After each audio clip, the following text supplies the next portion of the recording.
We're here today on Country Pocket with Kelley Mickwee. The album is Everything Beautiful, and the song you just heard is Force of Nature. That was a playful mix of gospel, science, and inspiration. How did you come up with such an interesting blend of ideas? That I love that. You're the only person that's really nailed what I was going for with that song.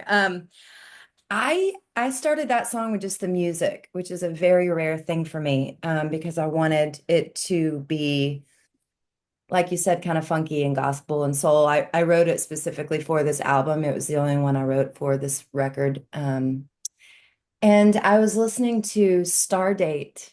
Do you know what I mean when I say Stardate? It's on NPR, and it's actually from the McDonald Observatory, which is just south of town. But it's just like a syndicated daily news about what's happening out there in the cosmos, which stars are aligning with what, and it comes on every day. And so that particular day on Stardate, he said something about the the light taking time to travel, and he said a few things, and I was like, oh my goodness, that was really cool. And I was working on that song, so I excuse me, I just kind of wrote down a few things. I don't think I got it right, which is good because then that would be plagiarism. But I wrote down just a couple of things that he said about the light moving through the atmosphere and the matter, and anyway, it just all came together like that. I don't think you can actually get in trouble for plagiarizing like Like genuine facts. science. Yeah, I feel like that's a freebie. Good. Okay. Yeah, I mean, I don't I don't even know if what I said in the song is actually true. I remembered pieces of what he said and put it together to fit what my point was, you know.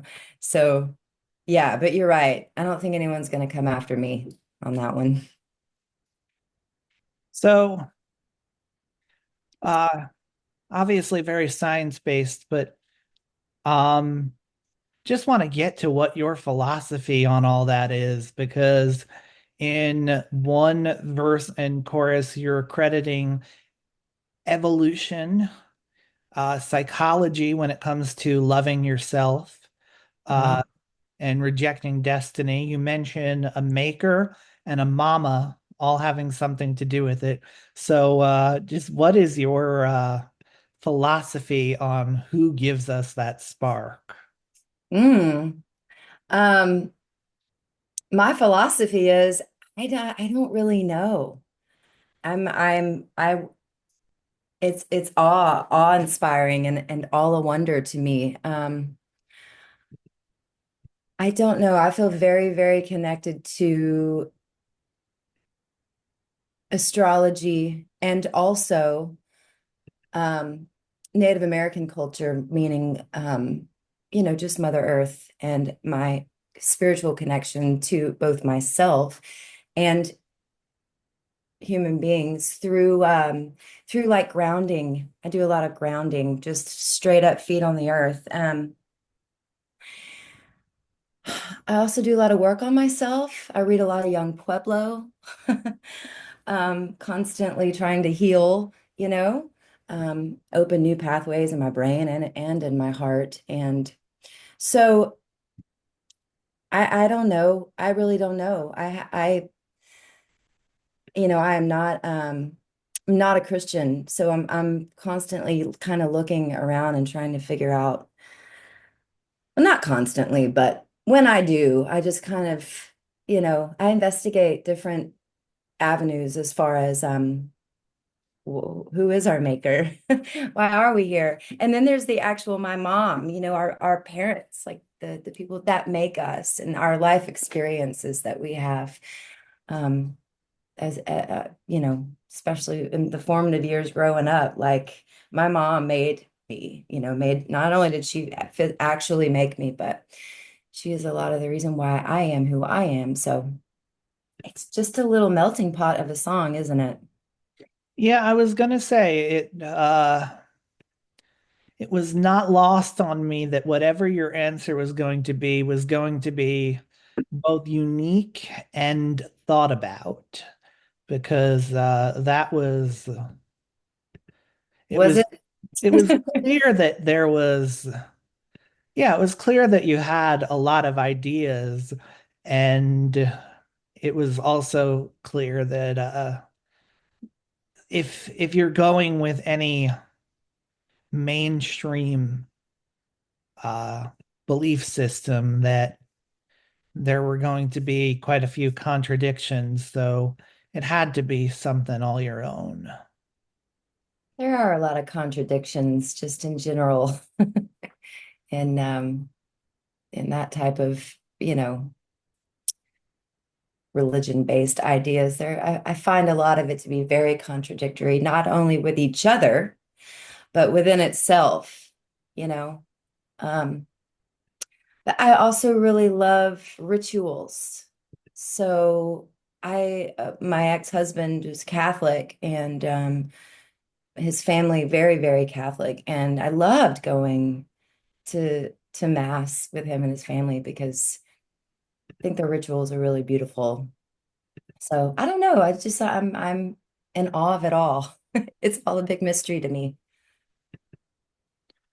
I think that's probably the healthiest attitude anyone can have. Uh, if anyone says they're 100% sure on anything, you know, I'd like to see their information. Yeah, exactly. Exactly. Um, just one song I'm not going to play, but I have to say I appreciated when you talked about someone trying to change you as a long goodbye. I really loved that you called out that a certain way of treating someone was inevitably going to lead to something that was probably not intended. Hmm. Yeah. So your question is, where did that come from? Oh yeah. Um, that song, if I am being 100% honest, which I am, that song is really old. And I wrote that song in the first year or two of being a songwriter with Gary Nicholson, who's a fantastic songwriter in Nashville, and Jamie Lynn, one of my Trisha's sisters. And I think Jamie and I came into that writing session with the title, with wanting to write a song called Long Goodbye, kind of in like a Bonnie Raitt-esque style. And then we worked backward from there. That is my and hers memory, but it was like 12, 13 years ago when we wrote that song, and then it got put away. So I don't have much of a personal attachment to those lyrics.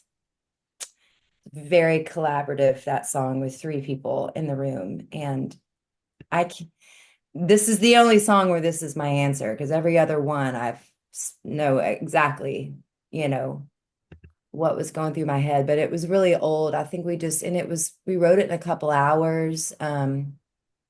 Yeah. So I don't know. I just when I was looking for songs for this particular record, making kind of more of a soul record than a country or Americana-ish record, I just went, oh yeah, Long Goodbye. I've always loved the melody of that song. I went and dug it out of an old folder and Yeah, yeah. it absolutely fit with the rest of the record musically.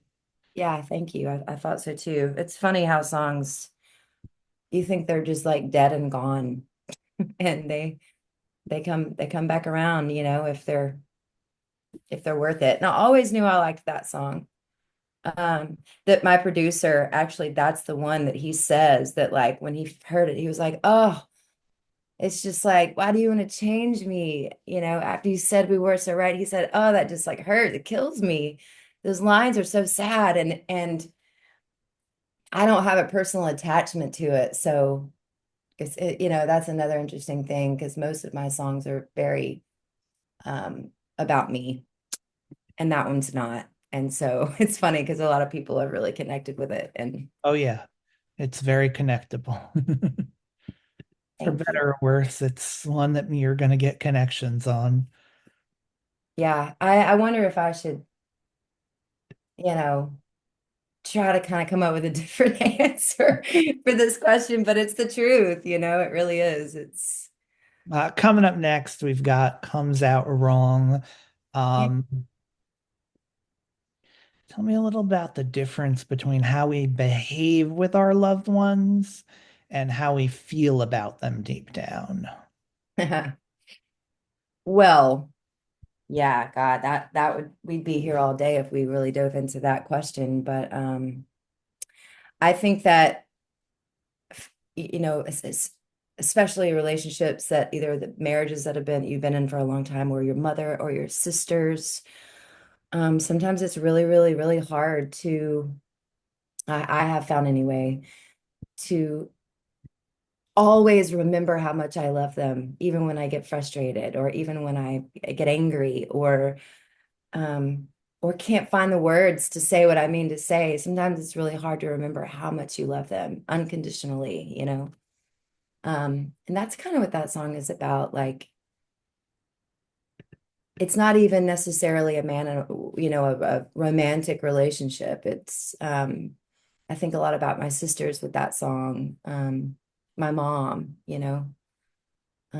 So yeah, I Yeah, I was thinking about my dad on that one. yeah.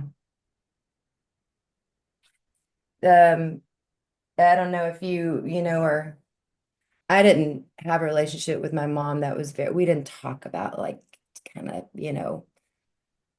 heavy stuff when I was a kid living at home. I don't know if you feel that way too, but we've figured that out kind of since I became an adult. Yeah, I appreciate the way it says almost thank you for putting up with me at my worst, and still sticking around because that's something personally I need to express to people from time to time. Hmm. And it's nice to hear it in music form. Thank you. Um, how do you resolve things after one of those instances where things come out wrong? Oh. The answer to this question has changed as I've gotten older because I was really humbled by an experience 9 or 10 years ago. And once you experience that and you experience heartbreak and you're just humbled, um, you learn the beautiful act of apology, which was always really, really hard for me before this this kind of big loss. And I discovered how to be vulnerable and admit when I'm wrong, which was always really, really hard for me to do, and and be accountable. So I think that's the answer to that. If you that's how you get back to square one with someone, I think, get back to zero. Is just being humble and admitting that you either were wrong or you don't know. Yeah, not always the easiest thing to do, though. No, it's not.